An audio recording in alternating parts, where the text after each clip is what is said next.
नमस्कार दोस्तों, मैं मृत्युंजय आपका स्वागत करता हूं हमारे इस चैनल सटीक परामर्श में।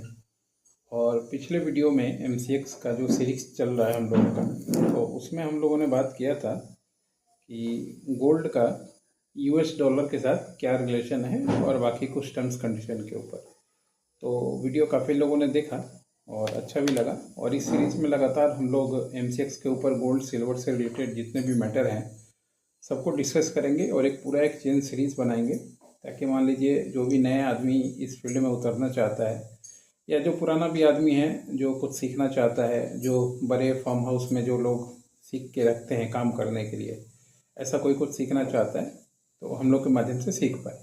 और इसके अलावा अगर कोई पर्सनल मेंटरशिप लेना चाहता है गोल्ड सिल्वर के बिजनेस में, कि गोल्ड का बिजनेस कैसे चालू करें फिजिकल में एमसीएक्स पे, एमसीएक्स और फिजिकल का क्या रिलेशन है, कैसे एमसीएक्स के थ्रू फिजिकल को अपने मार्केट को अच्छे से एज्यूम करें ताकि बिजनेस में मुनाफा कर पाएँ, बिजनेस मॉडल किस तरीके से बनाएं, ये सारी चीज़ों के ऊपर हम लोग ईयरली कंसल्टिंग भी देते हैं। तो आप लोग वन टाइम कंसल्टिंग भी ले सकते हैं जो कि 2,500 में होता है आधे घंटे के लिए। और आपको ईयरली कंसल्टिंग भी होता है, उसका प्राइस डिफरेंट होता है। जब आप व्हाट्सअप करेंगे तो आपको बता देंगे। 9230222490 हम लोग का नंबर है। क्योंकि जिसको जल्दबाजी है उसके लिए तो ये जगह है नहीं, जिसको आराम से लंबा काम करना है, लंबा टिकना है, उसके लिए ये जगह है। कोई अगर लॉटरी की तरह सोच के आ रहा है तो ना आए तो ज़्यादा अच्छा है, क्योंकि वो अपना हमारा दोनों का ही टाइम बर्बाद करेगा, दिमाग खराब करेगा। तो आइए आज देखते हैं एक्सेप्शनल केस इन गोल्ड में क्या होता है। एक्सेप्शनल केस मतलब ऐसी चीज़ें, जैसे पिछला हमने गोल्ड से रिलेटेड बताया आपको, आपका यूएस डॉलर का बताया कि उससे क्या रिलेशन है, बाकी चीज़ों से क्या रिलेशन है, मगर इसके अलावा भी मार्केट में गोल्ड या सिल्वर पे बहुत सी चीज़ें इफेक्ट करती हैं। जैसे अभी एक लाइव वीडियो में हम लोगों ने बताया कि किस तरीके से गवर्नमेंट ऑफ इंडिया ने जो है शांति समझौता चालू किया, जिसमें परमाणु सेंटर खोलने के लिए या परमाणु ऊर्जा बनाने के लिए, जो सौर्य परमाणु ऊर्जा, उसके लिए गवर्नमेंट ने प्राइवेट प्लेयर को ओपन कर दिया।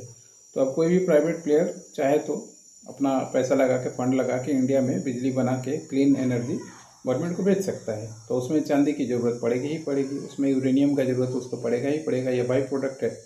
तो जब इतनी बड़ी बड़ी चीज़ें होंगी तो उस चीज़ का डिमांड कैसे कम हो सकता है, नहीं हो सकता।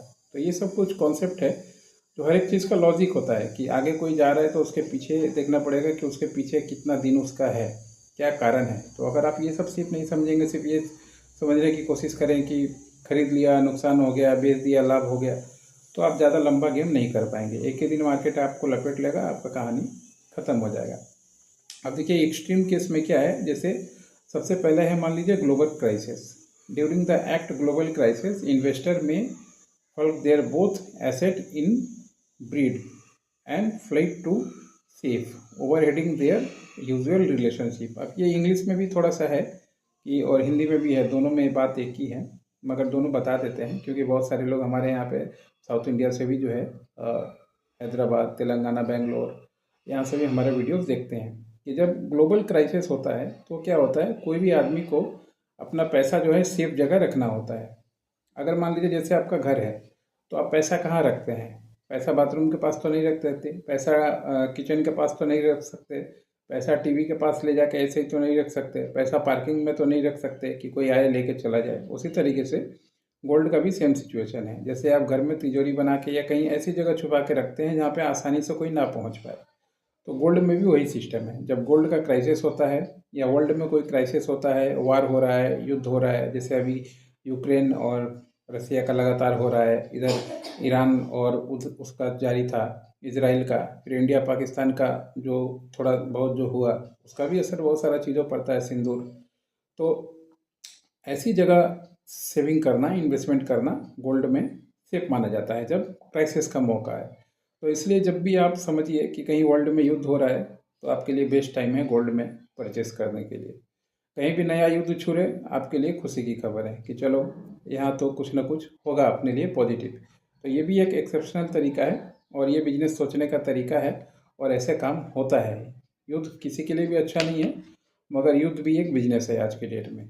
वो अगर आप नहीं समझ पा रहे हैं तो आपको मुबारक, वो आपके समझ के बाहर की चीज़ है। दूसरा, central bank activity. Major central banks have been purchasing gold on record amount for diversify the reserve and reduce the reliance on the US dollar.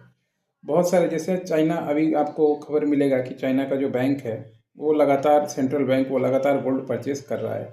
India का आरबीआई जो था वो भी 3 महीने पहले तक लगातार गोल्ड जो है परचेस कर रहा था। तो डॉलर पे डिपेंडेंट कोई ना रहे, या डॉलर से डिपेंडेंसी थोड़ा सा अलग करने के लिए लोग क्या करते हैं, गोल्ड अपने पास रिजर्व रखते हैं।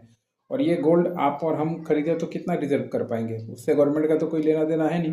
तो इसलिए जो भी सेंट्रल बैंक होता है, जैसे गवर्नमेंट ऑफ इंडिया का आरबीआई हो गया, सेंट्रल बैंक वहाँ चाइना हो गया, बैंक ऑफ जापान हो गया, यूरोपियन बैंक हो गया, बैंक ऑफ इंग्लैंड हो गया, जब ये लोग बड़े मात्रा में गोल्ड को खरीदें तो फिर उस समय से गोल्ड का गोल्डन टाइम चालू हो जाता है। यानी उस समय के बाद नीचे प्राइस कमने का कोई मौका ज़्यादा नहीं मिलता। उस समय क्या है, जब भी 2-3-4% अगर कहीं मौका मिल जाए तो खरीद के रख दीजिए, आपको फ़ायदे में ही देगा। तो ये सिचुएशन गोल्ड पे होता है। और डॉलर क्या है, डॉलर अमेरिका का दादागिरी है। वो जब चाहे डॉलर को अपने हिसाब से घुमा सकता है। तो डॉलर को जब वो, अगर आप ज़्यादा उसका रिजर्व कर लेंगे, फॉरेन रिजर्व, पता चला कि वो उसका वैल्यू गिरा दे, तो फिर आप क्या करेंगे उस समय उसका पैसा रख के। तो इसीलिए लोग जो है, मतलब अपना बैलेंस बनाए रखने के लिए, तराजू जैसे होता है, वो बैलेंस बनाए रखने के लिए अपने पर्सनल इकोनॉमिक को इंडिपेंडेंट बनाए रखने के लिए जो है ये एक्टिविटी करता है। और सरकार जो है ये सेंट्रल बैंक के थ्रू करवाती है। ये है दूसरा पॉइंट। तीसरा पॉइंट है आपका आज की वीडियो में, inflation expectation. Gold is a traditional hedge against inflation if investor anticipate the persistent high inflation or the future interest rate cut by the Fed।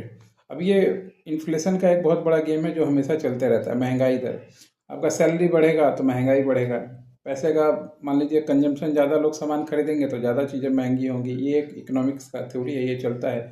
और इन्फ्लेशन बढ़ेगा, डे बाई डे इन्फ्लेशन बढ़ते ही रहता है। तो इस वजह से इन्फ्लेशन को भी हेज करने के लिए, कंट्रोल में लाने के लिए लोग जो है गोल्ड को परचेस करके गवर्नमेंट अपना रखती है, ताकि जो उसका इन्फ्लेशन है, जीडीपी है, वो हिसाब से थोड़ा कंट्रोल रहे और आउट ऑफ द बॉक्स चीज़ें ना हो जाए। तो ये सारा कुछ जो एक्सेप्शनल केस है, ये आपको हमेशा गोल्ड के बिजनेस में ध्यान दे के रखना है जब भी आप गोल्ड सिल्वर का काम कर रहे हो, क्योंकि ये ज़रूरी है। अब मान लीजिए एक ही चीज़ नहीं कि ये फंडामेंटल है, जैसे डॉलर बताया वो फंडामेंटल है, आपका फेड का मीटिंग बताया वो फंडामेंटल है, फेड का रेट कट बताया वो फंडामेंटल है। वैसे ही दुनिया के जितने बड़े बड़े बैंक हैं, 4-5 का ही पकड़िए आप, टॉप 5 का ही अगर आप पकड़ के रखते हैं, टॉप 5 कंट्री का जो वर्ल्ड में है इकोनॉमिक में, तो उसका ही बैंक को अगर आप फॉलो करें कि वो रेट कट कर रहा है या रेट बढ़ा रहा है, और फिर आपको उसके बाद डॉलर का क्या पोजीशन है, और ये सब चीज़ें कि जो आपको कहीं युद्ध तो नहीं छिड़ गया, और सेंट्रल बैंक बाई कर रहा है कि नहीं कर रहा है। तो ये सारा चीज़ अगर थोड़ा सा मॉनिटर कर लें तो आप बहुत आसानी से गोल्ड में, ज्वेलर भी चाहे तो अपना फ्यूचर और भी अपने बिजनेस को आगे एक नया मॉडल तैयार कर सकता है, कॉम्बिनेशन एमसीएक्स का और फिजिकल का बना के। अब इसके बाद के वीडियोस में भी हम लोग बताएंगे आपको, आज का वीडियो यहीं तक रहेगा। इसके बाद के वीडियोस में हम लोग बताएंगे आपको कि आपको जो ये सारा इन्फॉर्मेशन है एक्टिविटी का, वो कहाँ पे मिलेगा, ताकि मान लीजिए एक ही जगह आपको सारा इन्फॉर्मेशन मिल जाए, ताकि आपको ट्रैक करना जो है पूरे बिजनेस को आसान रहे, और फिर आप आराम से डिसीजन ले सकते हैं। अभी ये हमारा ये फंडामेंटल सीरीज चल रहा है, फंडामेंटल ख़त्म होगा, उसके बाद से फिर हम लोग आपको chart, pattern, behaviour, price action, gold का सारी चीज़ें समझाएंगे। आज के लिए इतना ही, नमस्कार।